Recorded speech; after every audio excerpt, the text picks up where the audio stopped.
before we get to other properties of the helicase, which basically we're going to focus on their directionality, but I want to talk about how you assay for helicase activity.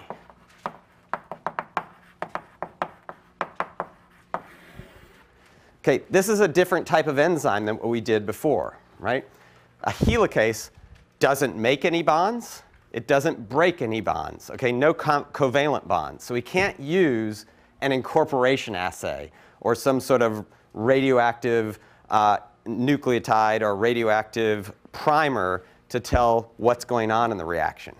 And instead, we have to be able to look at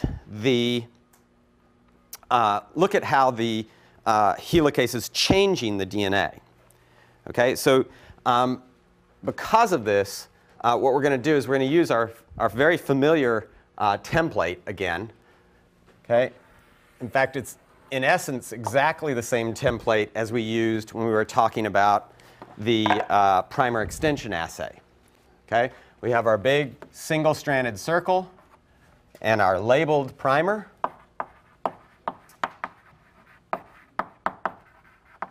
Okay, and this is a single-stranded DNA circle.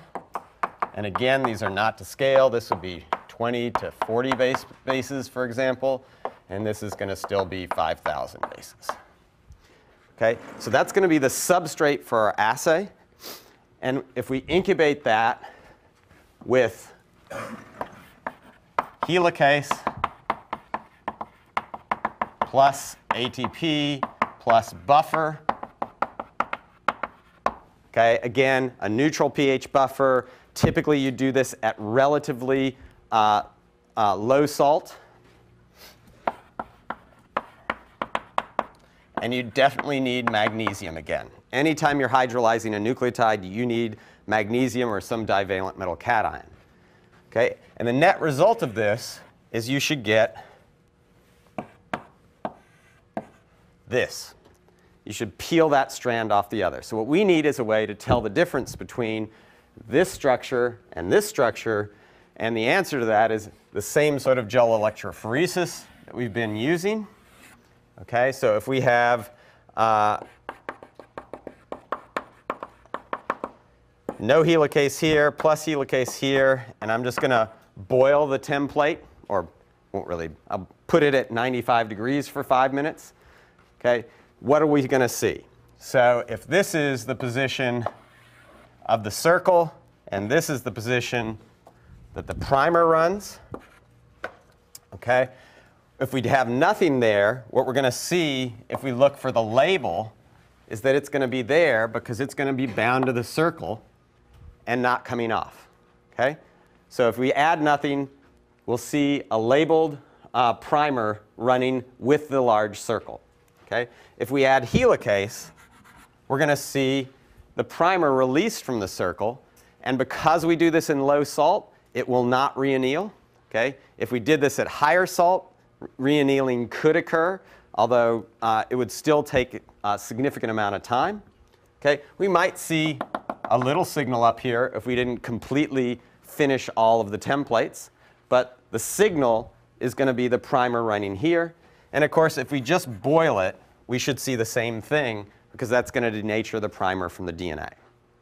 Okay, so everybody understand this is a pretty straightforward assay to look for the separation of this primer from the large single-stranded DNA. And we just label the primer in many different ways to do that. But again, you could use fluorescent bases, or you could use radioactive addition to the primer. Typically, that would be done actually by adding just a phosphate to one end, to the 5' end of the primer.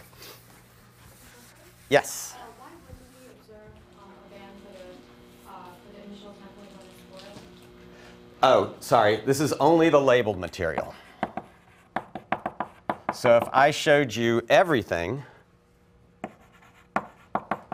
okay, so if you were looking either by an X-ray film image of this, a phosphoimager film if it was radioactively labeled, or if you were looking by fluorescence, this is all you would see. Okay, if I were looking by ethidium bromide, what I'd see is I'd see this band all the way across because the 5,000 base band never changes, right?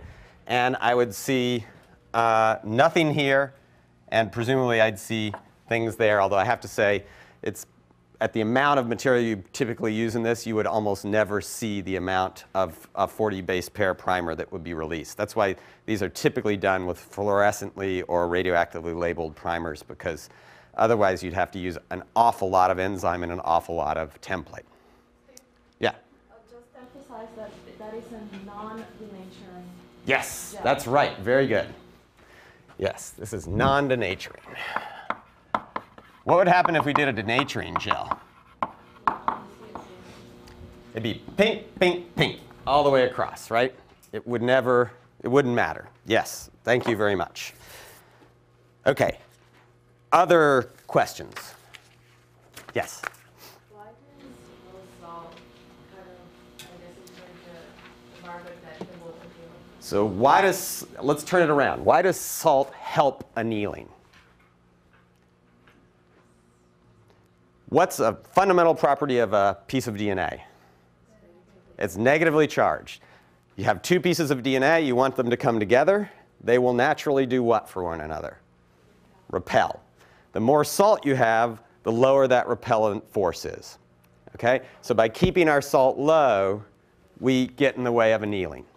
Okay? So this inhibits re-annealing. Okay? And you might think about what does that in the cell, and we'll get to that in a moment, right? Because you can't just keep the salt low in the cell, because it needs salt for other things.